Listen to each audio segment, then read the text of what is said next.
Has this ever happened to you in Hypixel Skyblock? You see a low-level kid crying because some dude scammed him. No, my Salomon armor. You feel bad for a minute and you think there should really be a way to teach these kids how not to fall for these scams. Well, I did. Then I realized I have recording softwares, I have editing softwares, I have YouTube. I might as well make a video helping out, which you already knew since you're watching it right now. Welcome to the Layman's Guide to Not Falling for Scams, Part 1. In this video, I'll go over some of the most common methods of scamming and how to spot them, starting with the auction scam. The auction scam is when somebody will usually pretend to be stupid in chat and say something like, I just put my LiveDagger up on the auction house for 2 million coins, how do I cancel it? Here is a dramatic retelling. So I said, that's not a refrigerator, that's my wife. Yo, I just put up my LiveDagger for 2 million coins.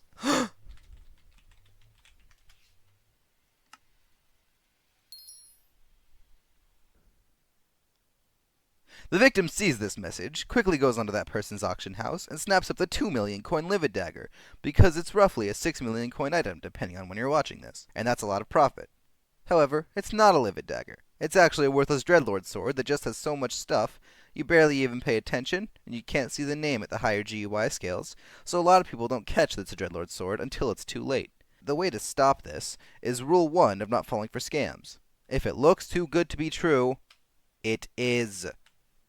Sure, there may be a few legitimate people out there being generous, throwing up things by accident. Most of the time, it's a scam. Don't rush into any coin transactions, double check everything, and only then, once you are positive you are buying the right thing, do you actually purchase the item. On to scam number 2, the auction scam. Again. The second auction scam requires an accomplice most of the time. The first person takes a lot of the same kind of auctionable item and puts them on his auction house. One of these items will cost 10 times the actual cost of the item, but the rest are like a tenth of the actual cost of the item. However, those cheap auctions are cancelled before they actually hit the market, so only the expensive one is actually purchasable, because the other ones are taken off the auction house. This is where the second person comes in. They'll go to hub lobbies and say something like, the first person is selling items for outrageously cheap on his auction house. Just like the first scam, you see it, you rush into it, accidentally overpay by 10 times before you notice you bought that item for way more than it's worth. And just like the first scam, it is the exact same way of prevention. If it's too good to be true, it is. Next up we have the benefactor. The benefactor is the riskiest scam for the scammer because it's the only one where you can actually scammer get scammed and bite back.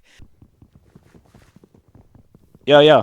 Yeah, you look new. Here, take this flower from my hands. Oh, thank you. Is it good? Actually, give me that back. I'm gonna enchant it for you, and I'll enchant your armor on top of that. Okay.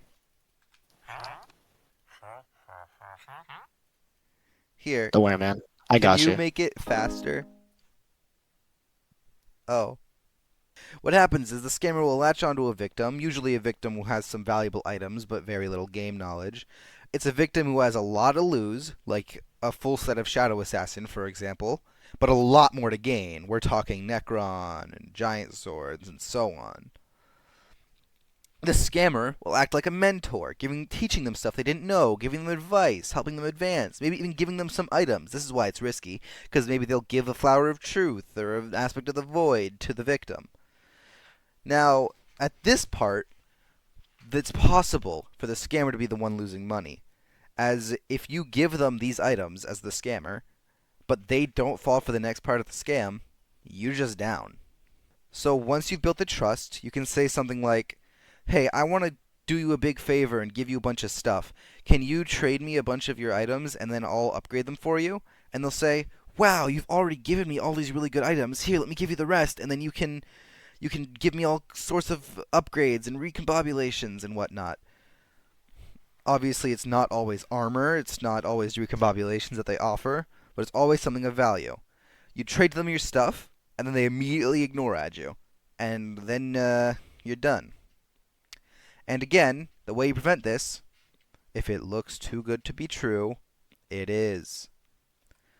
Fourth, we have, oops, I canceled the trade. Yeah, can you help me? I don't have the mining level to put this on my test plate. Oh, okay. What chest plate? Oh, wise. Wise. Okay. Yeah. 1 mil collateral. Is that okay? Oh yeah, sure. 1 mil collateral is fine. Wait a minute. Yeah. You're not gonna scam me, right? No, I'm not gonna scam you. I don't need 1 million coins right now. Okay. You mean you look pretty trustworthy, I guess. This scam is done by a scammer going through lobbies, asking someone to help put a reforged stone on their weapon or armor piece. The most common one I've seen this done with is the atom split katana, and I'll explain why in a minute. When you come to their island, they request adequate collateral, and they set up a trade deal with the item, the reforged stone, and your coins on collateral. Then they'll cancel the trade and say something like, "Oops, I canceled it by accident." Or, "You're not going to scam me, right?" Or they just won't say anything and just put up the trade immediately. Then you send your collateral, they put in the reforged stone, and the wrong item. The reason I see this done with the atom split katana is because it's worth 100 million coins, so you give them 100 million coins collateral. But the wrong item they put instead is a recombobulated vorpal katana, worth barely 20 million coins. The idea is that if you fall for it, you give them your 100 million coins of collateral, but they only get the 20 million coin item. But since I'm not going to spend 100 million coins on a video no one's ever going to see, the example video was made using a wise dragon chestplate and glaciite. Really anything works, as long as they just don't pay attention. As usual, they'll ignore add you, and then leave, ban you, kick you, whatever. Now, the way you stop this is with Scam Rule 2. If somebody asks you for help, tough leave them to fend off the wolves for themselves, because if they really need help, they'll eventually make their way to one of many Skyblock communities that help people without scamming them. Now, granted, a couple people are going to make their way into scam communities, and they're going to get scammed themselves. But you're not them. You got to look out for number one. And finally, for part one, we have the I can't afford it. Yo, I gotta recall my dungeon chest, but like I can't afford it. So can you spot me? How much do you need? I need 2 mil, but I'll give you 3 after the fact. Sold. Thanks, man. You're doing me a huge favor right now. Oh, no problem. Like you don't, I like helping you out. don't understand how much this is gonna help me. This one works by a scammer. I've said that so many times already. Doing a dungeon run, saying they got something like a recom or a very good drop from a chest, but that they can't afford it. They'll ask you for coins to cover the cost. If you ask for proof, they'll send a screenshot or a Discord friend request. I'll go over why you should never bring Skyblock to Discord in part 2, but for now, let's just focus on doctored screenshots. They'll send screenshots as proof, even though they're fake, counting on your kindness and generosity to win out, and give them the coins they need to open the chest. Once you do, as usual, they ignore add you and scam with your cash immediately. They'll usually ask for less than the total cost of the chest, because obviously they'll have some coins on hand. But it's just to add another level of realism to the scam. Just like the last one, the way you solve this is by never helping anyone ever. That's sort of a bummer note to end on, but scamming is a bummer situation.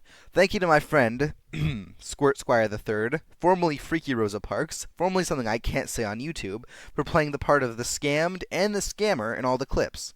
Thank you for keeping yourself safe, and please send this to any noobs who you know will absolutely fall for any of these scams, given the chance. Part 2 will come out if this video gets a meaningful number of interactions. Otherwise, this is the only thing you'll ever see. Bye. I can't do it. It's not letting me. It's It's not letting. It's not, the glacier item. I don't know why. Oh. It's soulbound. Son of a that was a good take! I just realized it's soulbound. Why would you grab the soulbound piece? Yeah, I got you. I'll give you 3 after. Alright. I don't actually have the money on me.